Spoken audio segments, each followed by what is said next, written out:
Hello, everybody, and welcome to the last Thursday of the month Fiction Book Club.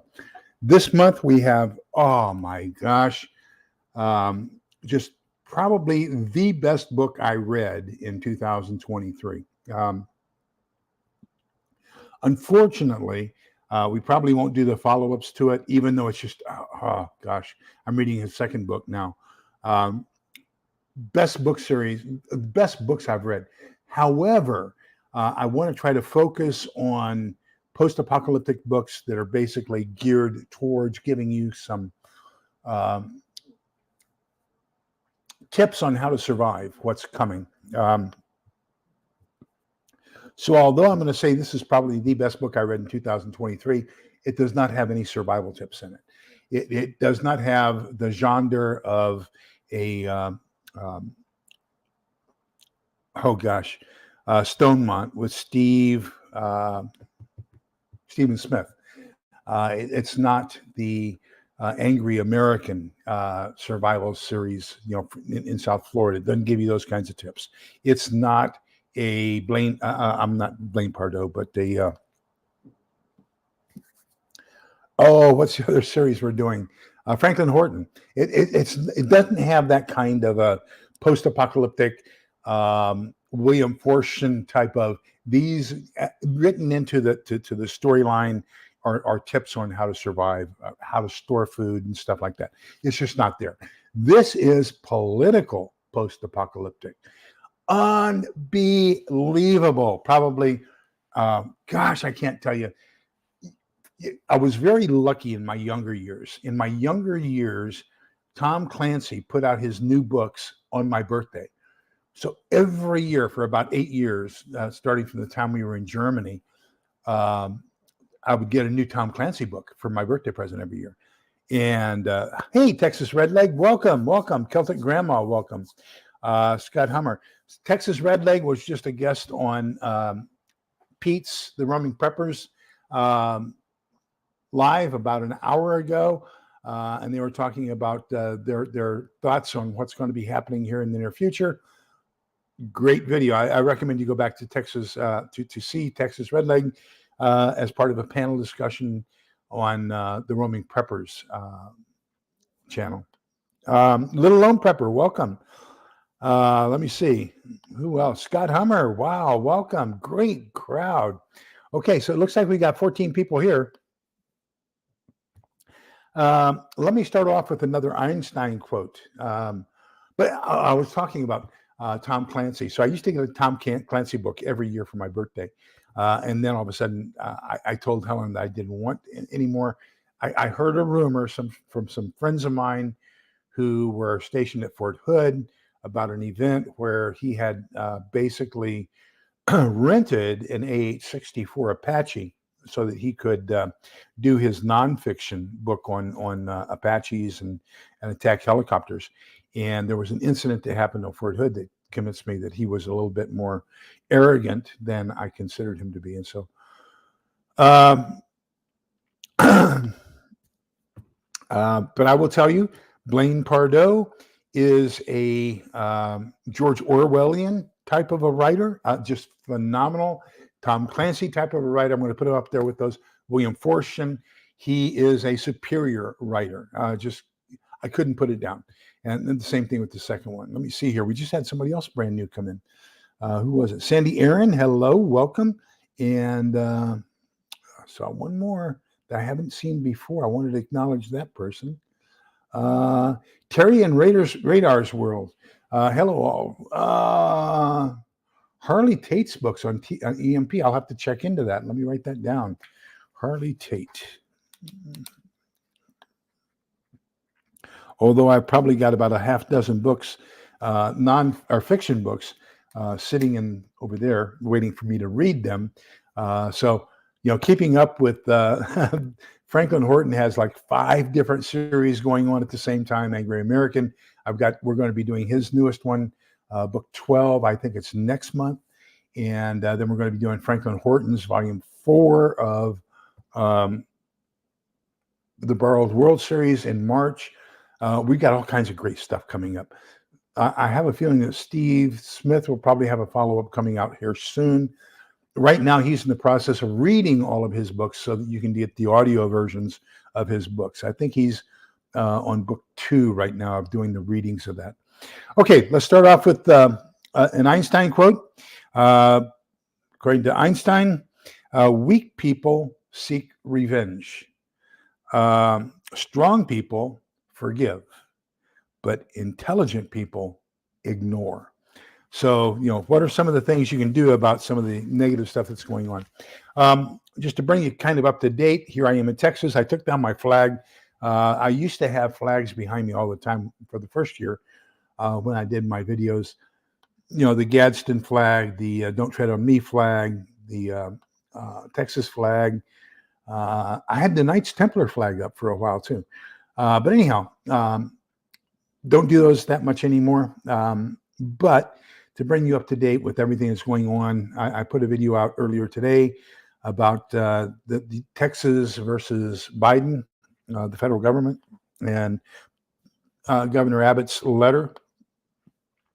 So a couple of things have happened just since that I put out that video earlier today. Number one, the federal government is threatening to federalize or nationalize the Texas National Guard.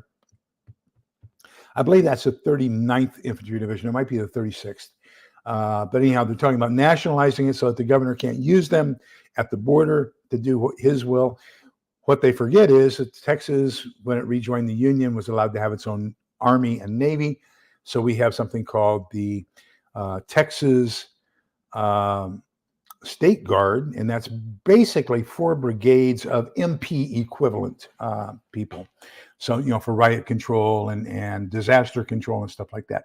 So he can, the governor can always nationalize those. 4 brigades is the size of a division. So you got your own state division that we could do in lieu of the National Guard. So this is getting interesting. There's also a group of truckers who are coming to the defense of Texas. So there's a group on the East Coast, a group on the West Coast. There's a group meeting in San Angelo. They're getting all these semis together. And the plan is that they're going to drive their semis down to the border and create a barrier with their semis to try to stifle the alien invasion of Texas. So all kinds of stuff going on, just unbelievable. But let's get into Blaine Pardoe's books. Let me introduce you to the main characters. So it starts off, the very first character you get introduced to is the Secret Service assistant chief, and his name is Jack Desmond. And he you see him in basically chapter 1, chapter 2, and then he disappears for a while and then he reappears later in the book. But he is basically manning the command post because what you've got is an Antifa BLM representation of what happened, that we're still having the ongoing things about that we're not allowed to talk about on YouTube. It's a day in January. But what happens when they really take control? What happens when they're armed? What happens when there really is an insurrection and not just a demonstration? So, the whole first couple chapters are basically Antifa BLM taking over the Capitol, taking over the White House, taking over the Supreme Court, the military, and it also discusses kind of in a way how all of the ultra leftist politicians and professional autocrats basically enable the Antifa BLM crowd to take over the government and everything else. And so it's kind of that whole idea of basically what happened in Minnesota, during the Summer of Love and the 3rd Precinct. Basically that happening, but happening at a national level instead of at a state level or a city level. Hello, Butch Graves. Welcome. Hello, Theoxerus. So the next person we see is in the command center. Jack Desmond is calling for Slingshot to get the president to safety. So Slingshot turns out to be a special a Secret Service agent by the name of Charlie Kaczynski. she is responsible for, she is the personal bodyguard of the president. So she's trying to get him out of the White House and to safety, away from these mobs and everything else. While she's doing this, they come under mortar attack. Now think of the implications of this. A mortar attack by BLN and Antifa on the White House, okay? So they're trying to get the army. The army's delaying, hint, hint, that they have been millied, let's call it, or Secretary Austined, and aren't really necessarily looking out for the best interest of the Constitution and everything, because we're having a true opposition to the existing government. The next one we find is Andy Forrest.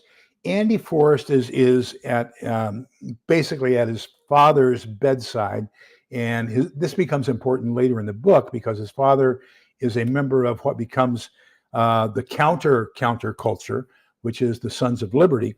And so Arthur is his name.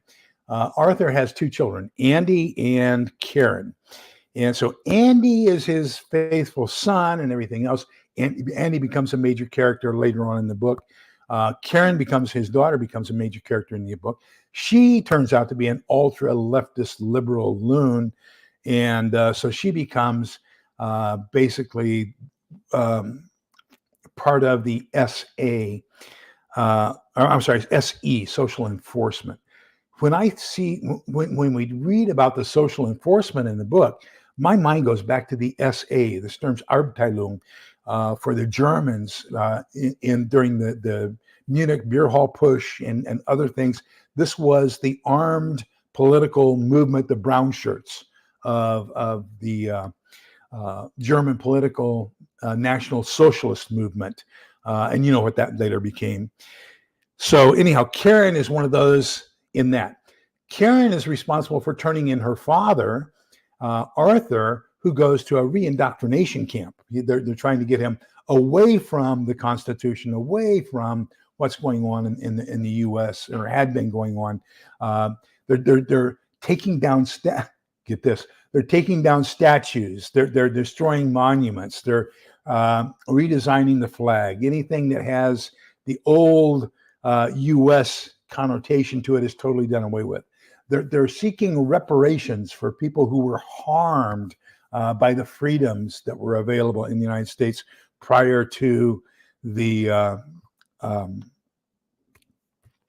counterculture thing that happens, the sixth, but in a stronger vein.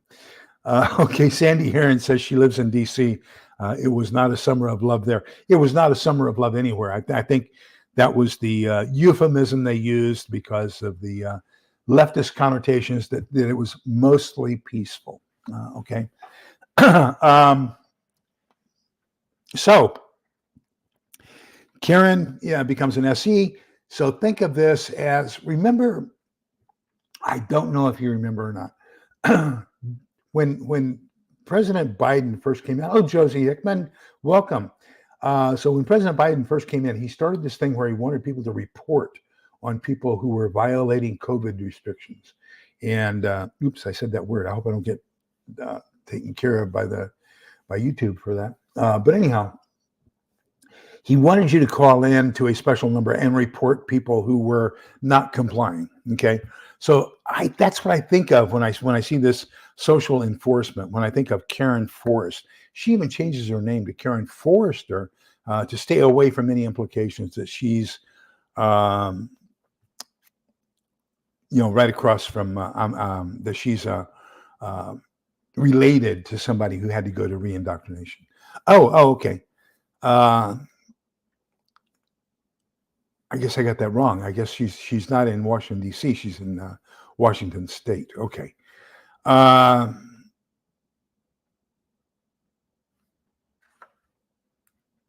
So, are there 9 books in the series, Terry? I did not know that. So, but gosh, I tell you what. So anyhow, so later on we get introduced to the National Support Force, which is what happens when after the revolution, the FBI and the Department of Homeland Security are dissolved and then reinstituted as one organization. So this is the official government political law enforcement, let's call it, type of a thing. And they call themselves NSF, the National Support Force. So the National Support Force and the SE, the social enforcers, are at contention with each other. One's paramilitary, the other's governmental. They're always, going against each other. As a matter of fact, the secretary of NSF, the National Support Force, every time he writes about her, I get AOC. I just see AOC in my mind. Later on, towards the end of the book, he even kind of admits that it is AOC. One of the other things that's really interesting is the choice of the title. If you read back to, think back to Red Dawn, okay? What was that? They were talking about the Reds, the Soviets, the Cubans coming into the United States and taking over the United States. So the red, of course, is that color, that krasny, which symbolizes the Bolshevik Revolution. Interesting thing. Up until 1917, 1918, krasnaya, or krasny, is the actual male form. Krasnaya is female. Krasnoya is the neuter form. It meant beautiful. So red and beautiful were the same word. So it was called Beautiful Square, Krasnaya Ploshchad. And then during the revolution, when the Bolsheviks took over, Krasnaya became strictly red, and a new word, Krasivaya, became beautiful. So there was a change in language vocabulary as a result of the revolution. We see the same thing happening here. But what's really interesting is the title of the book. Think about the political parties and their colors, okay? So we have Blue Dawn. So there's even that connotation in the title itself of what's going on as far as this political implications. So after we get introduced to the AOC-ish NSF secretary, we also meet another one of the heroes in the book, who is Kaylee Latrim, and she is the operative. She is kind of a Reacher, a Jack Reacher type of a character. She's an undercover assassin, I guess would be a good way to say it. She's an operative outside of the law, under the direct orders of the secretary of the NSF. Now, she is sent after Andy Forrest, because Andy Forrest may have a copy of, his father may have subverted or somehow or other saved a copy of either an American flag or an official document. So NSF doesn't want anything that ties us back to the United States. So they put this assassin on the heels of Andy. And so now Andy gets basically saved by Jack, remember, the guy who was the special assistant or deputy chief to this Secret Service, who is now in the Sons of Liberty. And so now the two of them go and they find these things. And one of them is there is a surviving member of the cabinet, so that they can revive the official government. The president was put out as a propaganda thing, that the president had been captured and died in the hospital after, or died in how'd they put it? Died in under their control, not their cause, but while in their possession. And but it turns out the president actually died somewhere else, and then they never really had proof that the president died. So now we've got the artifacts, and we've got the potential of a successor in the line of succession from the president, who is dead, there to start the government all over again. So that begins the series. And so evidently what we're finding out is there's probably 9 books in this series. So anyhow, the AOC type character, the Secretary of NSF, decides that since she's got Kaylee out trying to take care of the SOL and Charlie and Jack Desmond, she sends out another operative to take care of Kaylee because she doesn't want any loose ends. She doesn't, gosh, if this doesn't sound like a Jack Reacher type of a situation. But anyhow, so just intrigued like you would not believe. So phenomenal, fantastic book. I strongly recommend it. Not for its prepper information, but I think it's exactly spot on. The probability of something like this happening, I think, are in the high 90th percentile, because that's how I just think it's probably going to happen as the extremists.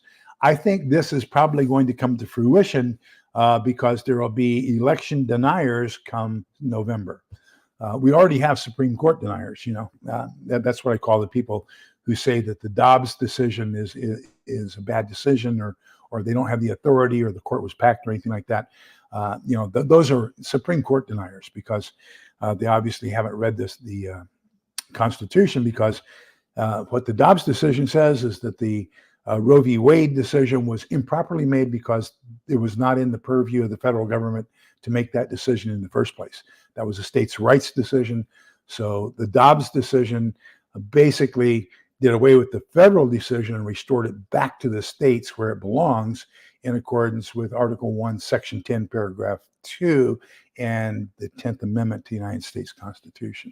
So anyhow, just phenomenal book. Let me catch up with you here. I have not seen the second version. I loved the first one. That was great.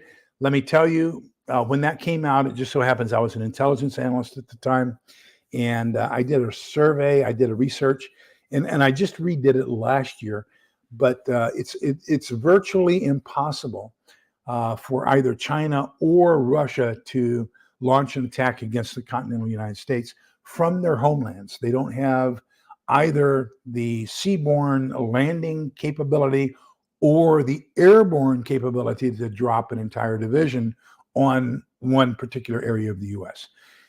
Now, what is possible, and we've seen it happen, are 30,000 unaccompanied male, military-age males with military-style haircuts and good physique, well-dressed, walk across the border. That's the equivalent to 3 divisions of Chinese. And they've just walked across the border, and they're inside our country right now. So now, and Red Dawn is based off of 1 division, basically. So now we have at least 3 divisions, possibly, of Chinese inside our country. The same thing with Venezuelans, Nicaraguans. We just had this guy on the border. He said, soon you will find out who I am. There are some people who are reporting that they have identified him as the head of the Azerbaijani Islamic militant group who just got out of jail for terrorism and gun running. Oh boy, that's all we need is gun running to those 30,000 Chinese. But anyhow, gosh, it's getting exciting. Let me see. Okay, so where are we? There were signs all over one grocery chain up here with a number to call if a shopper wasn't masked. It's just terrible.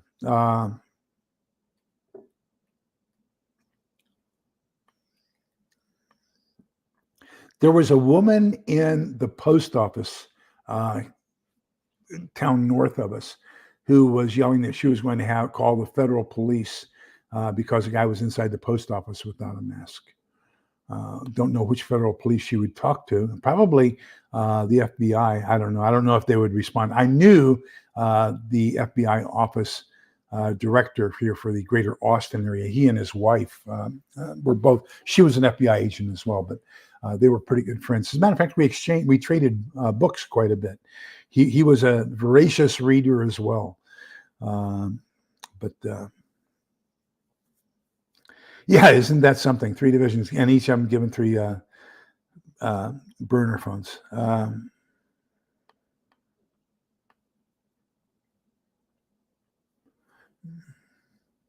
No, I have not seen or heard of that, General Tada. And I didn't get that other one written down, did I? Yes, I did. There we go.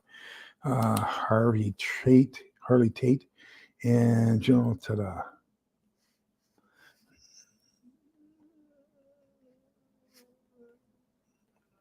Gosh, guys, you're going to have me. Helen's going to be upset. We'll have another $400 Amazon bill. The movie Atlas Shrugged, have not seen it. I am rereading the book. That was mandatory reading. I think it was my junior year in high school. And what a great book. I don't think they would make that kind of mandatory reading again, but Atlas Shrugged by Ayn Rand. What a phenomenal book. Yes, absolutely. Last year, I also reread both of George Orwell's Paramount novels, and that was Animal Farm and 1984. This year, I want to reread Lord of the Flies. So, there's a lot of great books out there. And then you go back and you say, I read some of those 50 years ago, and I want to reread them. So that's kind of where I am as well. Isn't that the truth, Utah Mike? Isn't that the truth? Gosh, that was I have seen this administration do some extremely unwise things. How's that?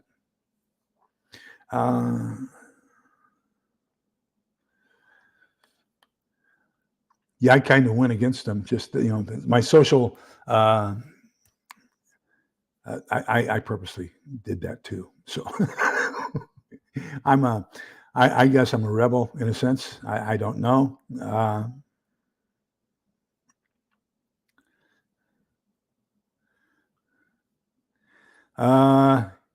Yep. Okay, so let me. What I did was I called up a couple of book reviews, and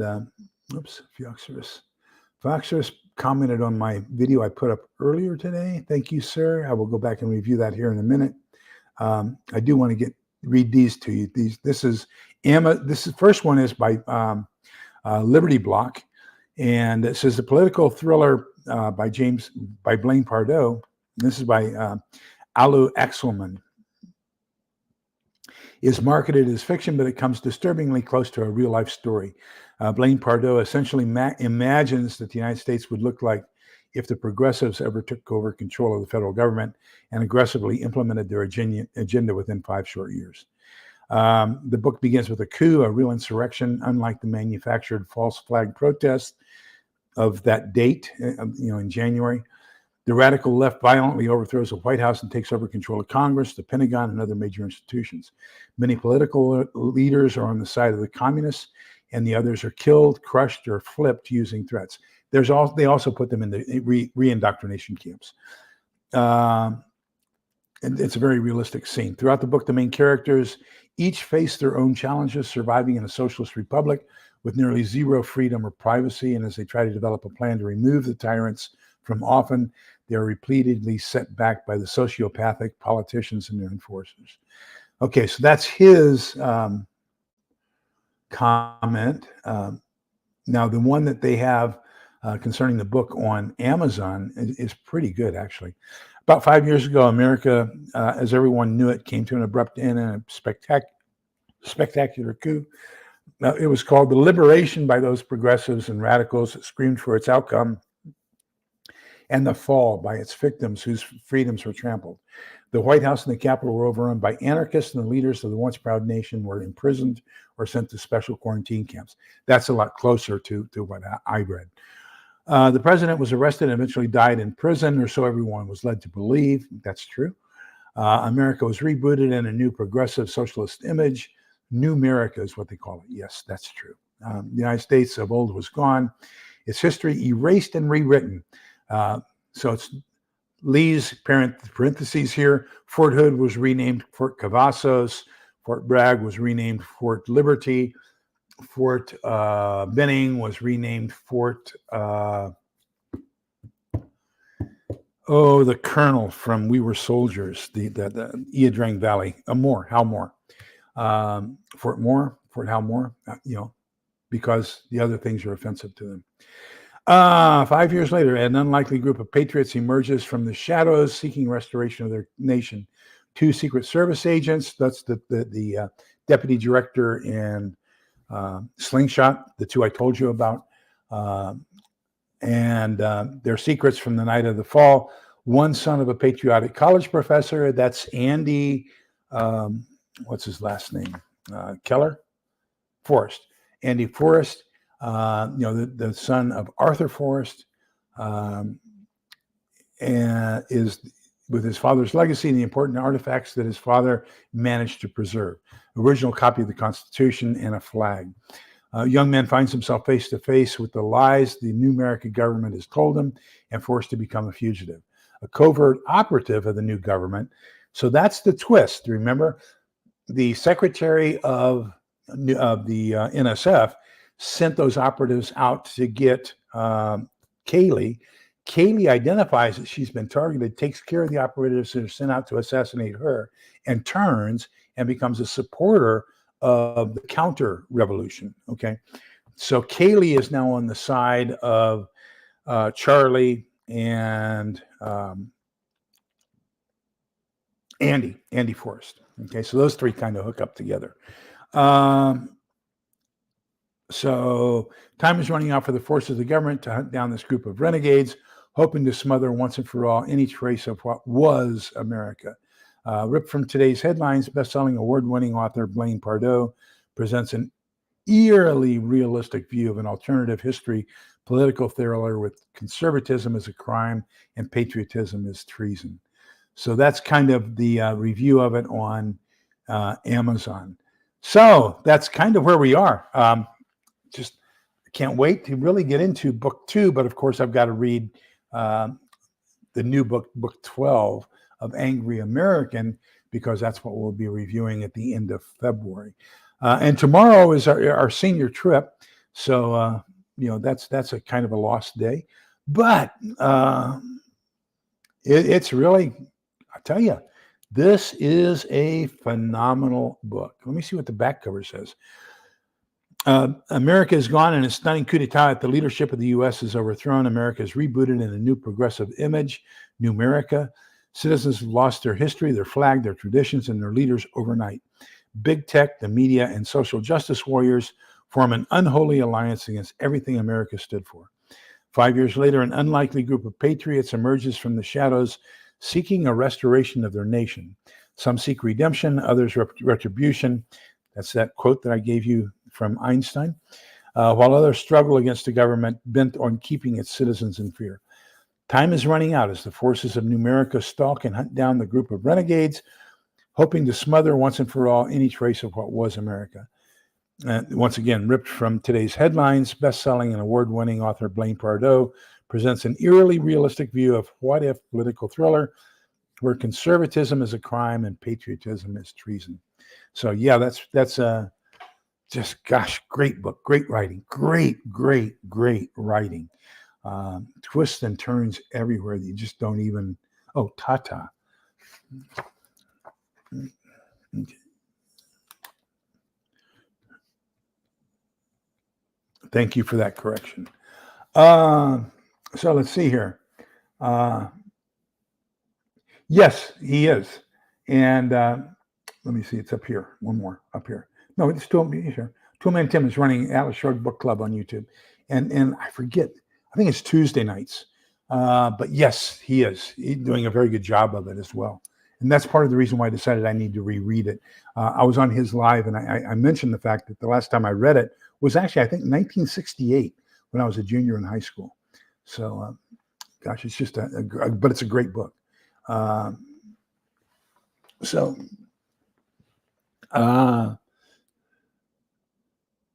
You're quite welcome, Sandy. I'm finding all kinds of great books.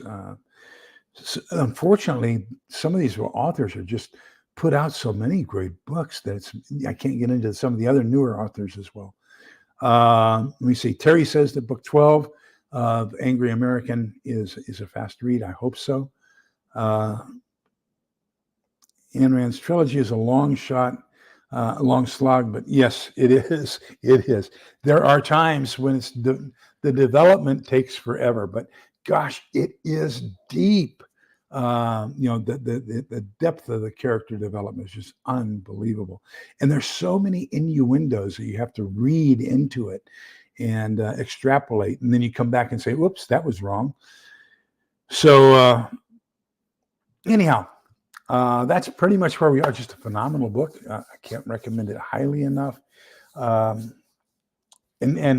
it's a fast read simply because it is so so action packed. You don't want to put it down.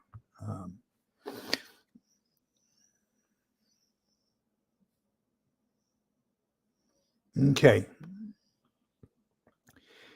And so what I currently have, and this is the one that I used as part of what we did for Tuesday night. So this, I kind of used some of the suggestions from here. I put the link in Tuesday night's discussion of both the LDS preparedness guide and that other guide that I told you, the guy added to it and had different stuff. I've got everything set up on the blackboard on my board on the other side, the back side of my laptop for my prepper tip number. I believe I'm up to number 11. I'll be recording that after we finish here this evening and releasing that tomorrow. That's going to be the prepper tip number 11. It's just going to be a 1 minute short. Is don't forget fruits in your prepper pantry. So I'm going to show both fruits as canned as well as freeze dried. So look for that short to come out. I was watching Catherine's plates. She's out of Houston area. She's out of Katy. And she did one of my very favorite meals in the Army, chili mac, how to make chili mac from scratch. So I started looking around and I thought, I think I'll do a 1 minute video and feature her video on how to make it from scratch. And I've got so many different ways to do chili mac because I love it so much. I've got the hamburger helper. I've got basically Mountain House has a freeze-dried version. Just add water. There's an MRE, chili mac MRE. There's so many ways that I can have my chili mac in a post-apocalyptic world. So I'll be doing that here in the near future as well. Okay.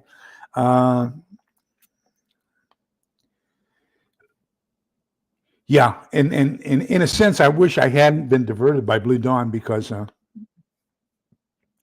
there are so many Blaine Horton, Franklin Horton books out that I need to get read. I look over here. I've got the stack of everything because I've got the Locker 9 series. I've got the Mad Mick series. I've got the Borrowed World series. And as I read these, I'm laying them on the coffee table over there for Helen to read after I get done with them. There's probably a dozen books over there just from those 3 series. And the only one we're talking about here is the Borrowed World series. I haven't gotten into the Mad Mick or the Locker 9 or any of those others. And, then we're trying to keep up with Stephen Smith as he does his Stonemont series. We're trying to keep up with Angry American and his survival series. So it gets challenging. But I think we've got material here to last us for another couple decades if we can make it that long. All right. Congratulations, Sue Me. Let me know if you highlight and tab as much as I did. I just love that book. I've got the first and third editions of it now. So if any of you have any suggestions on books, I've got 2 written down here, Harley Tate series and General Tata series.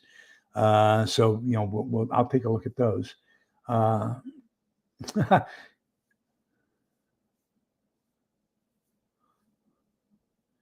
Sumi, what is chili mac? Okay, so what chili mac is basically spiced ground beef, cheese, and macaroni, kind of like macaroni and cheese plus chili, all mixed into one bowl.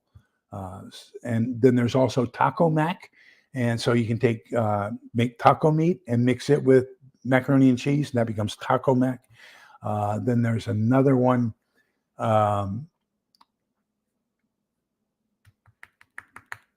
Sloppy Joe. So if you take sloppy Joe meat and sauce, and then you put cornbread on top of it.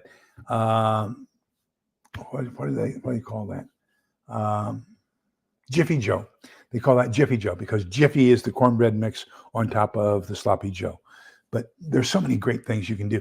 And what I'm looking for are things that you can do basically with either freeze-dried or canned foods in a post-apocalyptic world. So those are the kinds of menus and recipes I'm trying to share with you, as well as show you how you can use either canned goods or the freeze-dried dehydrated goods in a post-apocalyptic world, so you can eat like a champ. So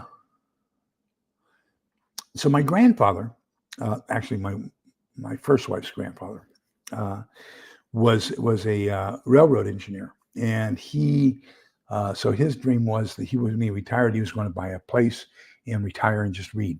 So every time he had to stop, he would stop and buy 3 or 4 paperback books. And then a couple of years after he retired, he went blind.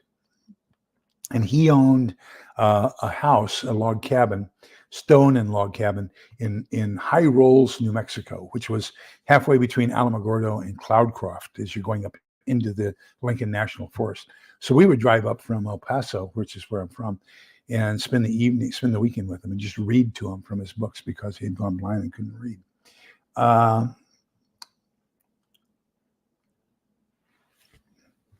So many series start off okay, and then I feel like the author is just going on because it's easier than developing a new story. That can be true. Yes, absolutely. I don't see any more additions to Bill Forshane's books, his trilogy. I think that one's kind of met its end. I think that the Locker 9 series can't go any further. That's kind of met its end as well from Franklin Horton. Mad Mick, of course, that character you can develop that all the way across the board. You can come up with new stuff all the time. I think with this, the counter revolution, the counter revolution, and everything else, this is going to be an ongoing series that I see is going to can be projecting on and on. Let me see. Yes, Stephen is working on book 7, but I think right now he's spending most of his time reading the first 6 books and getting that into an audiobook. So we fix one. It's not a tuna mac. What we do is we fix tuna with Miracle Whip and onions and peas and shellroni. And I think that was one of the very first recipes I shared in my shorts. But that's one of our favorite meals, cold meals. It was just a can of tuna, about a half a cup of Miracle Whip, and then half an onion diced and a can of peas, and mix that all together with shellroni and a little bit of salt. And it's a great meal. Great meal.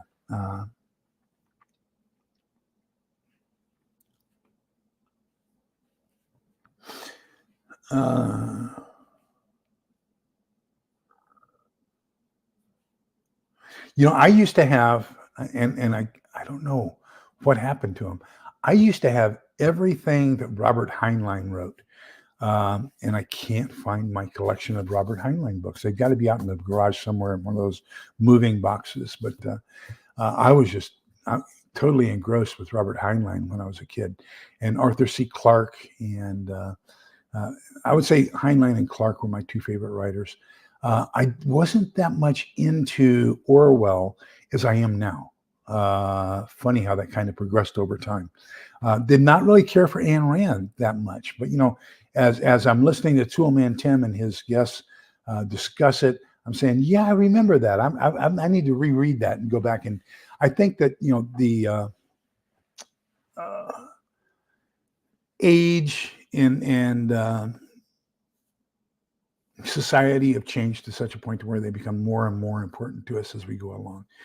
There was a Jeopardy question on, and Helen said, I don't know that. And I said, well, that's Father Link made us memorize that poem when I was a freshman in high school. And it was, I must down to the seas again, to the lonely sea in the sky, and all I ask is a tall ship and a star to steer her by, with the wheels shaking and the winds quaking.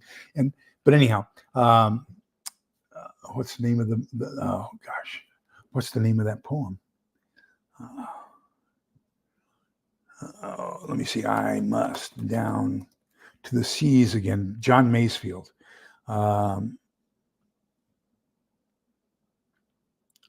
Sea Fever. There we go. I had to memorize that my freshman year in high school.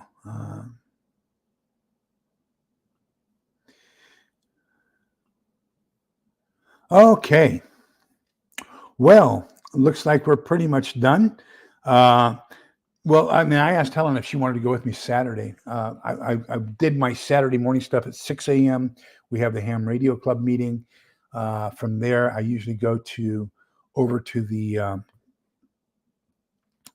2 different farmers markets. From the farmers markets, occasionally, and last Saturday I went to the LDS Provident Living Store in Round Rock, and way out on Gaddis School Road, and got a package of milk, powdered milk. They were surprised that I bought so little.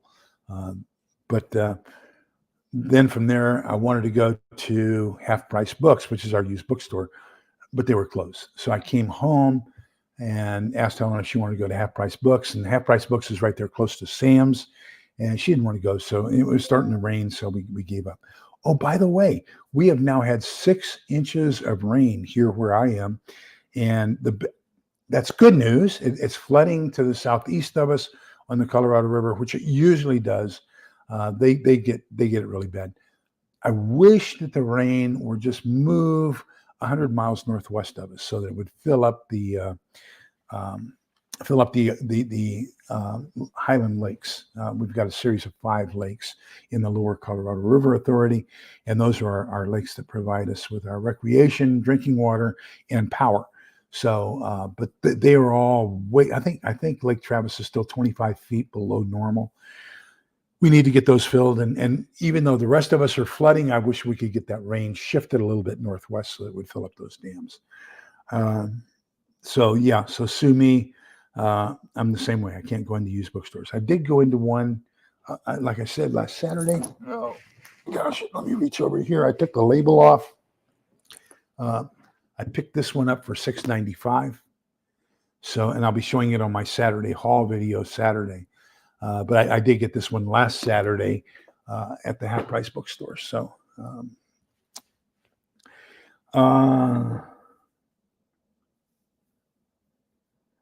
no, I did not read the Rama series.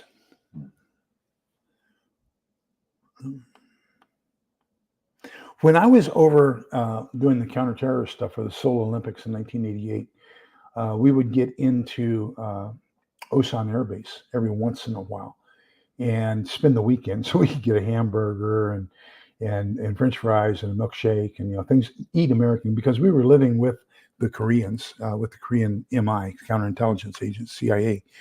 And so we were eating Korean 3 meals a day in their mess halls and everything else. So it was nice on the weekends, we could go back and eat with the Americans. And I would always go to the Stars and Stripes, which is the American Forces bookstore.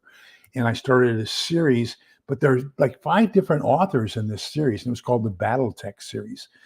So it's all pilots of these larger androids. And if you remember the movie, now when I forget the name of the movie, where they're on an altered world and the guy becomes he gets into this machine and his mind goes into an animated character that is larger and is part of them. And it was done in 3D. Oh my God, what a great movie. But anyhow, if you remember, the bad guys had these big machines that they rode inside of. They had machine guns and lasers and everything else. Avatar, thank you, Sumi. Yeah. So those machines that they were in when they were fighting the green people, those are the types of things that you have in BattleTech.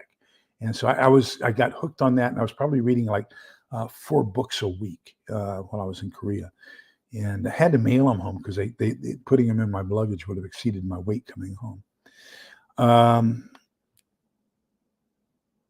Yeah, so the seniors that our county has a recreation center, and they do a lot of great things for seniors.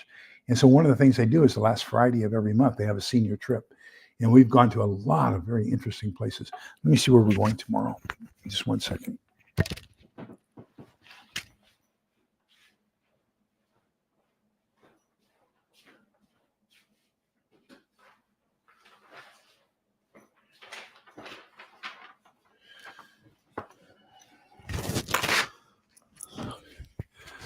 So tomorrow we're going to the Sophienberg Museum, which is immersing you in the life of a German colonist, the hardships suffered and the freedoms gained, arriving with Prince Karl to establish what would become the fourth largest city in Texas just 5 years later. So it's a museum, German museum here in Texas. So I have a feeling this is probably going to go south down to New Braunfels and that area. Yeah, okay. So, and then we're also going to the Museum of Texas Handmade Furniture, which is in New Braunfels. And then we're having lunch at Krause's German Classic Cafe. So that's kind of where we're going tomorrow. That all sounds great. That sounds interesting. Yeah, and they have a bus. So we usually fill up a bus and a van. So we usually have about 30 seniors going. And it's great. As a matter of fact, what's really interesting is the very first trip we went on, there were two ladies sitting in the back, and I was sitting back in the seat right in front of them. And one lady was trying to teach the other lady Spanish. And the other lady had a very thick Slavic accent. She was having a hard time conjugating the verbs. And so because we don't conjugate verbs the same way in the U.S., or in English that some of the other foreign languages do. And so finally I turned around and I started translating the verb conjugations for Spanish in Russian. And she understood me, and she was Ukrainian, but she was raised during the Soviet occupation of the Ukraine. So she was forced in school to learn both Ukrainian and Russian. So here I was teaching a woman how to speak Spanish by teaching it to her in Russian. And so, and the bus driver, who is now a great friend, he's the head of the senior program for the county.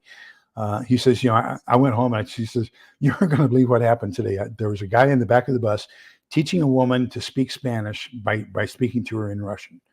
And Russian is not the native language for either one of them. So I thought that was a great experience. So anyhow, she and I she and her husband and Helen and I, we go out to dinner quite regularly, especially to the German cafe. Just north of here, we have a guy from Munich opened a cafe called the not the Wald Cafe. That's in Augsburg. The Wahlberg Mercantile. And so he's from Bavaria, Bayern, Munich. And so he has authentic German food and he imports authentic German beer. So it's a great, great fun. Okay, so I go through phases as far as the subject. I'll read one topic until I'm almost burned out and then switch to something totally different for another dozen books and authors. Yeah, I'm the same way. I think I probably have ADD and probably need some medication because sometimes I just, I'll start watching a video and I just lose interest after 5 minutes. So I don't know. I hope I'm not as boring to some people as some other view. When I watch other people, I get bored.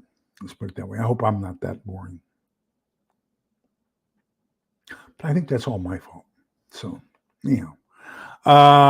Okay, so anything else that we have? Next week, we're going to finish up basically the conclusion grid down.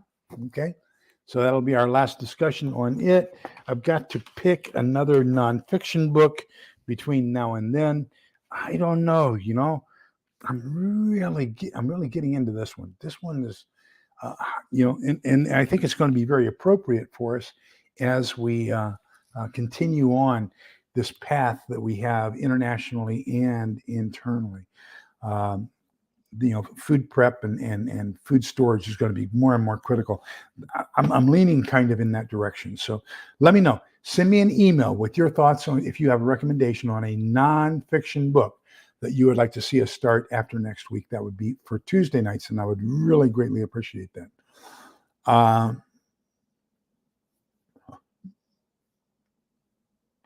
Oh, thank you, Sumi. I am very unique. I can tell you that much. A lot of people. Yeah, they have fantastic schnitzel. The one thing I like is they have spätzle mit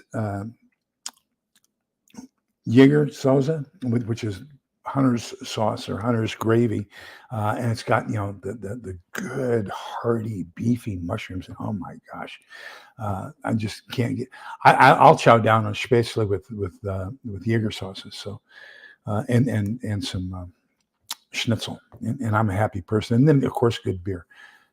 So okay, well, Numbers chapter 6 verses 24, 25, 26. I am in my daily Bible in a Year program. This morning, the famine is so bad, they're in year 2 of the famine. And Jacob and his 11 sons sell themselves as slaves to Pharaoh through Joseph, the 12th son. And so they are basically indenturing themselves and everything to Pharaoh because and they were given the prime land, Goshen. They were given that, and so now we start the enslavement of the Israelis or the Israelites in Egypt. I think, what was it? Genesis 43, I think, is what we read this morning. Let me see here. No, I'm sorry. It was Genesis 47 and 48. Okay, so Numbers chapter 6, verses 23, 24, 20, or 24, 25, 26. The Lord bless you and keep you. The Lord let his face shine upon you. The Lord look upon you kindly and give you peace. Boy, I tell you, we need an awful lot of peace. I'm not a big fan of sauerbraten. Now, a good goulash soup, I'll tell you what, there was a Gasthaus that's halfway down the Alpspitz. So you ride up you go up the cable car to get to the top of the Alpspitz. You get up to the top of the Alpspitz, you start skiing down. Halfway down, there is a Gasthaus, and that's at the top of the cogwheel train too that goes up to that. That's how they get all the food and everything up there. So that's about the halfway point. Stop in there for a good goulash soup. Oh my gosh! When you're skiing and it's cold and it's sub-freezing and you get that good German goulash soup. Oh my gosh! I tell you, it's hard to beat that. Well, I don't know. Going back to the barracks and having some good chili mac is also good. Okay, everybody, thank you for being here. Thank you for your being kind, polite, and respectful to each other in the chat. I definitely appreciate that, and I know you appreciate it, and you're becoming great friends too. So we have a great little community here. Don't forget to like, share, and subscribe. I greatly appreciate that. And if you like what we're doing and you want to add more people to it and have more fun, make sure you pick people like you. We don't need trolls. We need more thinkers, more people who care about each other like you do. So remember, we're all in this together so we can come out the other side together. I've already told you, because you're already doing it. Be kind, polite, and respectful to each other, because togetherness is, oh, wow, for the Oxford, you're making me jealous. Oh, Ukraine, Budapest, Hungary, and Vienna, Austria. Oh, I tell you, I skied the Rossfeld. So the Rossfeld is right on the German-Austrian border, and there's a cliff on the northeast face of the Rossfeld, and you can stand there with your ski tips off, and it's about 1,200 foot drop, but you're looking directly down onto Salzburg. What a gorgeous view. Unbelievable. Anyhow, thank y'all. Remember, we're here together. We're going to survive this. And I know we have a chance of doing it. Thank you for being here, everybody. Good night. Bye-bye.